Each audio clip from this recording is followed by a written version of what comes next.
I've guided broker crews through the Kest Wilds for 11 years, and I can tell inside of a day whether a client is going to get somebody killed. Rask Ombre got somebody killed. He just made sure it wasn't him. He'd hired me the standard way. Flat fee, no questions about what happened to the cargo after I walked it out of the scrub. I don't ask either. A man my age, 61, bad knee, no pension worth the name, takes the work that's offered. I told myself that for 11 years. I stopped believing it the night I saw the pup. She was maybe 4 months old, dusk runner stock, the kind of pack predator that hunts the Talvera scrub in loose crescents of 6 or 8, low to the ground, plated gray-black along the spine, quiet until they're not. Grown. A dusk runner can take a man's arm off at the shoulder without slowing its stride. This one still had the soft underplate of a pup, still had the wobble in her back legs that hadn't finished growing into her frame. Ombre's crew had taken her out of a den collapse 2 days north, using a stun net and a tranq dart on the mother, who never stopped trying to dig back in, even with a broken foreleg. They left the mother, they kept the pup. She rode into camp in a crate no bigger than a footlocker, and by the second night, she'd stopped throwing herself at the mesh and just lay in the corner, breathing too fast, watching. I brought her water twice a day because nobody else thought to, and set the pan down and stepped back without a word, and after the 4th day, she let me get close enough to hear her breathing without flinching the mesh apart. Ombre called her the specimen. He had a buyer 3 systems over, who paid by the kilo for live juveniles, something about exotic menagerie contracts, something I didn't want the rest of. He talked about her the way you'd talk about freight. That's the part that decided me, more than the crate, more than the mother's foreleg. He never once looked at what he had. I've spent 3 decades reading dusk runner body language for a living. I know what a pack pup does when it's given up. Ears flat, eyes half-lidded, breath shallow and even. I know what it does when it hasn't. Hers kept tracking the tree line. Every hour, every night, her head came up and her ears swiveled north, toward the den site, and she'd go still and listen, like she expected an answer. She never got one, but she never stopped asking. The night before the shuttle was due, I cut her loose. It wasn't complicated. Ombre's crew was 3 drinks past careless. The mesh lock was a standard pin release, and I'd carried a cutter in my boot since my 2nd season out here, back when I still told myself it was for snares, not for cages. I opened the crate. She didn't bolt, she looked at me first, weighing it, the way an animal does when it's deciding whether the door itself is a trick. Then she was gone into the dark, low and fast, and I stood there a moment longer than I should have, feeling something in my chest ease that I hadn't known was clenched. Ombre's foreman found the empty crate at first light. I didn't lie about it, never saw the sense in lying to a man who was going to hit me either way. And he did, 3 times, hard enough to put me on the ground and keep me there.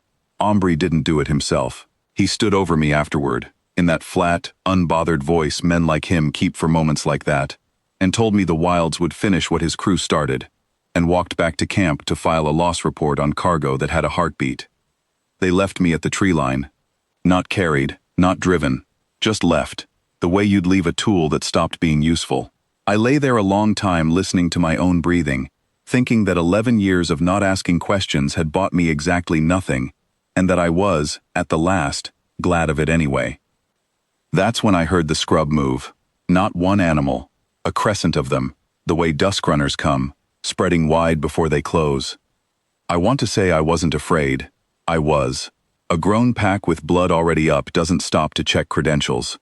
But the one who reached me first was small, and low, and moving like she already knew the ground, and she put her head against my ribs and stayed there, and behind her, the rest of the pack slowed from a hunting line into something closer to a walk. They'd tracked her collar rope back to me, not to the camp first, to me. The alpha came in last, a big scarred female, with one ear torn to a ragged fringe, and she didn't growl at me the way I'd braced for. She stood over me the way the pup had, reading something off my skin, my hands, the cut on my mouth from the foreman's second hit. And whatever she read, it settled something in her, because she turned her head north and let out a single low call that I felt in the ground before I heard it. Then the whole crescent moved past me, toward the camp lights. I won't describe all of what the Wilds did to Ombre's outpost that night, because I didn't see most of it, and wouldn't repeat what I did. I'll say this, nobody died who hadn't put a hand on a cage. The foreman ran, and the scrub let him run, all the way to the relay tower, where he sat broadcasting a panic signal until dawn, with nothing chasing him at all. I think now that was deliberate. A message sent as clearly as a bitten hand. Ombre himself was found at first light, sitting in the open with his sidearm empty on the ground beside him, unhurt, unable to say afterward what had kept him from using it, or from running. Just that something the size of a transport crate had sat across from him all night, watching, and had simply not decided to. He lost the contract by mid-morning. His own company recalled him inside the hour. Once word of an unsecured live specimen and a guide beaten half to death on his authority reached anyone with a legal department. He lost the crew by noon. Not one of them would ride with him again, and two said so to his face, in front of the relay operator, which is as close as men like that come to a public trial. The relay operator told it around Anders Notch for a full season afterward. How Ombre sat in that chair the whole night with his weapon empty on the ground and never once reached for it. How the thing across from him just watched, patient as weather, until the sky went gray, and it turned and walked off without a sound. I heard he tried to file a claim against me for the crate. Nobody signed it. I heard later still that no broker on that circuit would extend him credit for a rig, let alone a crew, that the story had outrun him faster than he could outrun the wilds.